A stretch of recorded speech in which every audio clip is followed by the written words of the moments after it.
How's it going, everybody? Welcome back to our 2-2 Clones Cup competition. We are, of course, in the quarterfinal stage of the Clones Cup. Having a look at the bottom bracket here, we've got the wicketkeepers on the left, Butcher versus Butler for a place in the semi-final. On the right, Wasim Akram will take on Kagiso Rabada. And then at the top end of the bracket, which I've put second for some strange reason, we've got the batsmen and the all-rounders. So it's Don Bradman taking on Steve Smith, and the winner of that game will face off against Andrew Flintoff or Glenn Maxwell in the other set quarterfinal there. But let's get into the first game of the day. It is Marc Bouwer. Is it Boucher or Butcher? I think it's Boucher. I think I've been saying Butcher. Taking on... Who's he taking on? Josh Butler. I can't remember. Boucher? It's Boucher for sure. I think I've said Butcher a couple of times here. But he's got a free hit. 4 deliveries in. And it's nothing. So it's been a fantastic start with the ball from Josh Butler. Look at these. 5 dots. 4 dots in that first over. Just 2 runs from it. Good start from Josh. And another sort of outside edge. I think it's almost such an awkwardly slow pace. It's just right arm garbage that Butler is putting up there. And Boucher finally manages to get onto one through mid-wicket. But it is just a real bit of right arm trash. It's no good. This one all the way to the boundary again. Finally getting some runs on the board here, Boucher. Would love another boundary or 2 to finish things off. There's a dot. Last ball of the innings. Just 11 so far and he's out. Clean bowled him. Again, it is just a right arm garbage delivery that's slow, does nothing. It goes straight on. And Boucher loses a wicket on the last ball. Just 11 runs. Just managed 11 runs. Here's some more right arm trash. Oh, it's good to see the wicketkeepers bowling because they bowl absolute garbage. And this one gets what it deserves. A boundary for Butler, who just needs a further 8 from the last 10 balls. Shouldn't be too much pressure on him here to get these runs. Could take singles. This one's a 6. And it's good to see someone finally sending this right arm garbage and getting rid of it, because it is absolute trash. I hope that whoever faces the wicketkeepers next just absolutely tear up whatever trash they bowl. 2 to win. And pulled away. Square of mid-wicket. It's going to be 4. It's going to be enough for Butler to progress. He's through to the semi-finals. And Josh Butler, with a win here, makes him the last wicket-keeper standing. As, of course, all the matches today will be the last remaining player in their field standing. So Josh Butler goes on with a win by 2 wickets. Let's move on to our next game today. And it's between the bowlers, Kagiso Rabada and Wasim Akram. 2 real fiery characters. Like to bowl quick, fast, and a lot of swing. 3 dots here for Wasim to start us off. You can see that ball move through the air beautifully. That one swinging in. Man in the deep. Can he get to it? Not quite. It goes to the boundary for 4. Gee, that was close. So that boundary, the only score so far from this opening over, and that's all it's going to be. Just a 4 from it. Rabada really under the pressure now in over 2. Just 4 runs in the first. Now whips it onto the leg side. It's high. It might have the carry at 6. So almost 2 identical scoring shots for Rabada. This one into that area again. This time it's 2 square and it's out. So Wasim gets a wicket with 3 balls to come. Rabada's scoreline just 10 runs. This one just hauling it out to the man in the deep. Was ready for it. Everything was sort of fast, swinging in and full. Another wicket be great for Wasim. But he sends it down the ground, Rabada. Just keeps it to 1. Oh, hesitation on the second run. They're going to get home for 2 though. Good running. Oh, inside edge onto the pad. They sneak through for another single. Score up to 13. 2 balls to come. Edge. Taken. Out. Rabada gone for 13. That outside edge. Good catch taken by Wasim Akram. And he just pulls this back a little bit. 13 runs, the required total. No, it's 14 to win. As he just walks straight through him. So the two Akrams out in the middle. Kagiso Rabada has bowled well in this tournament so far. Taken a couple of wickets across his opening 3 games. Of course, knocking Stuart Broad over for just 1 run in the previous encounter between them. Or was it Boomerang he knocked over for 1? With someone, and an early wicket straight away. An outside edge. And Rabada puts himself into the strong position early. As Wasim Akram comes to the crease. So round the wicket to the left-hander.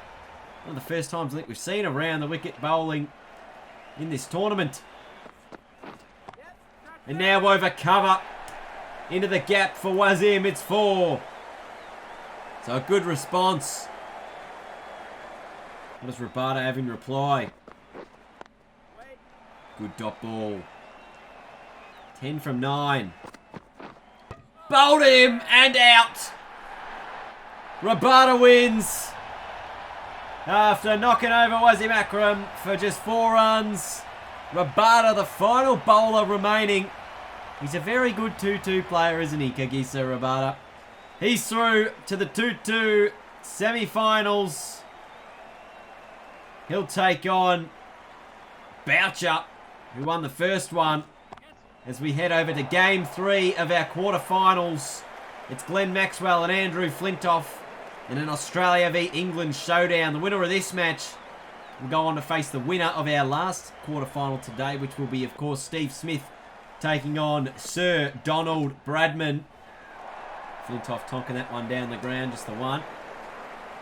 So he's picked up 5 runs in the opening 3 balls, and this is what we like to see from these guys, and especially what the all-rounders have done particularly well in this tournament is they haven't allowed too many dot balls. There's been four deliveries, but there's been a run scored off every single one of them. It's been very good and very handy. There's the first dot of the innings. None for 7 from the first over. Oh, big shout from Maxwell. Might have been turning too much at first glance. Not out, says the umpire. Edge and taken. Oh, it's a ripping catch. It's maybe a little bit BS, but it's enough for Maxwell to get the first wicket of the innings. And a good way to start this second over. Flintoff now, he needed some more runs, and that's a quality shot for 6. So he needed a few more runs, and he got him there. Brings his total up to at least 13. As we've said, Maxwell in his first couple of games knocked sides over for 6 and 7. So he's done a fantastic job. Man in the deep, takes the catch. Oh, and he steps over the rope.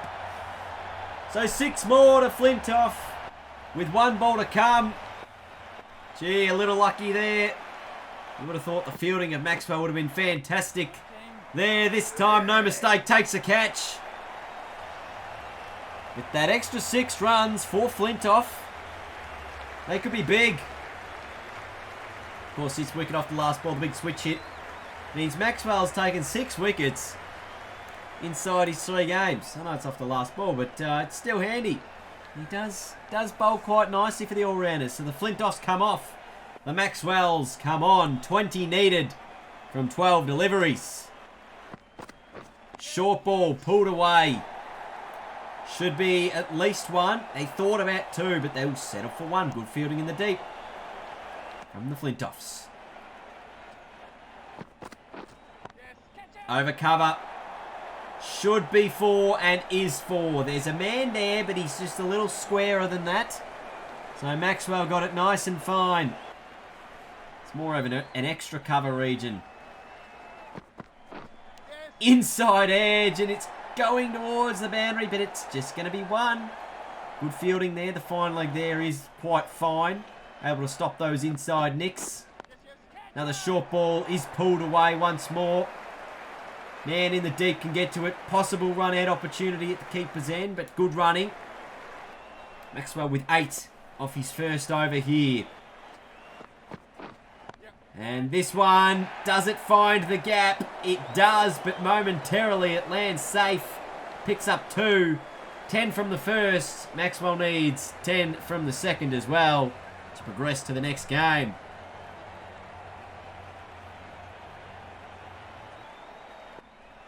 So final over here. Who is the greatest 2-2 all-rounder? Is it Flintoff? Is it Maxwell? Short ball slashed through to third man and 4. It beats the fielder. Beautiful control on that shot from Maxwell. Glorious shot to the boundary. One shot to win the game for Maxwell. A 6 will get it done. Short ball hacked down. So scurry through for a single. 5 from 4 needed. So Flintoff can allow singles to go through at this point, and a dot ball would be gold. A wicket even better than that. But this is big. There's a man there, and he can't get to it because it's over the fence. It's all the way for 6. Maxwell through to the semi-finals of the 2-2 competition with a win over Andrew Flintoff. He's the last all-rounder remaining is Glennie Maxwell, which means we will have one Australian in the final because, of course, he will be taking on the winner of this match, Team Bradman and Team Smith. Oh, what a game we've got coming up here. Absolutely thrilling. Team Bradman won the toss, elected to bowl. And straight away, Smith off the mark with a single. Down to the field, a deep point. But this is a clash for the ages. We saw between them in a 5-5 tournament. A 5-5 matchup. Friendly game, of course, that one. This one, a real big tournament. 5-5 game. We saw them score none for 156 between them. Smith scoring 74, I think, and Bradman scoring 76. So what's that? None for 150 between them. It's pretty absurd. Bradman getting over the line in that one, and now Smith started well here. That's a quality boundary. So you just wonder what score is going to be good enough here for Smith. Haven't seen Bradman chase down a massive total yet. Mid-20s. It's, of course, probably the aim for Smith. Get that rate up to 12 and over. Another good ball here from Bradman. He's keeping it nice and full. Not quite allowing Smith to get underneath it. Problem for Bradman is if he gets it wrong, it's almost a half volley. That one's short and pushed away. Down to third man for 4. And Smith just going over the top there. No short third man. There's a point fielder in, but that's the only threat. So Smith already 9 runs from the first over. And a dot to finish things off. So just the 9. Would want to be looking for around about maybe 14 or 15 from this second over to really give himself the best chance of winning. Oh, over mid-wicket. Very nicely done. That'll be 4 again. So Smith's really starting to build this innings now. It's almost a tricky one. Like, do you go for the runs in the first innings? Or do you go for like a 9-10 score in the first over, and then really push it hard in the second? Because we've seen teams try to go hard out of the gate, lose an early wicket, and then they're really under the pump because they can't take too many risks for fear of getting out before the time is up. That's almost an edge to slip. Maybe it just didn't carry. No interest from Team Bradman there. Couple of balls left here. Another dot, so it's 2 dots this over. And the boundary from Smith. Bowling from Bradman has been pretty good. 4 runs from 3 balls mid-wicket. Looks promising if it's 2 straight.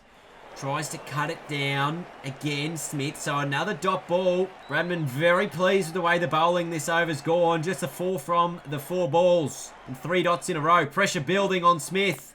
Reverse sweep and another dot. So 4 consecutive dots for Bradman. Last ball, and it's another dot. They didn't even scurry through for 1, so Smith just manages 13. Bradman would be licking his lips as the Smiths come from the ground. Team Bradman will be looking to chase this down pretty quick smart, you'd think. So here come the Dons. Might be a tricky wicket. SCG pitch. Good for turn. So Bradman keeps Smith to 13. Lots of fielders out on the leg side. Bowling will need to be straight from Smith. Oh, big shout! And given! So that throws a big spanner in the works for the Dons. with Stephen Smith getting an LBW first ball. Not going to be reviewed by the Don, a golden duck. You don't see that often. Oh dear, as he comes back out towards the middle. Or a new version of the Don, of course, a Don 2.0 if you will. 14 needed from 11. This one in the air, in the gap. Just going to be one down to cover. They're thinking about two. It's a tight run. And this could be a run out. Oh, this could be big. Oh, it's close. Very difficult to see when the bails come off. Is he home? Is the back grounded? Oh, almost impossible to tell without the zing bails. We go to the third umpire. And it's given. So Team Smith through to the semi-final will face off against Team Maxwell. One of those Aussies will go on to the final. Here was the LBW. Just straightened enough. No review used. And then the run out. Oh, absolute scenes here as Team Smith gets Bradman all out for one. You wouldn't have thought it, but we've got the semi-finals coming up. Butcher will be taking on... Wait, is it Butcher? No, it's Butler. Butler's through. Butler will be taking on Kagiso Rabada in the first semi-final. And Steve Smith will be taking on Glenn Maxwell in the second semi. Thank you guys so much for watching. I'll see you in the next video. Goodbye.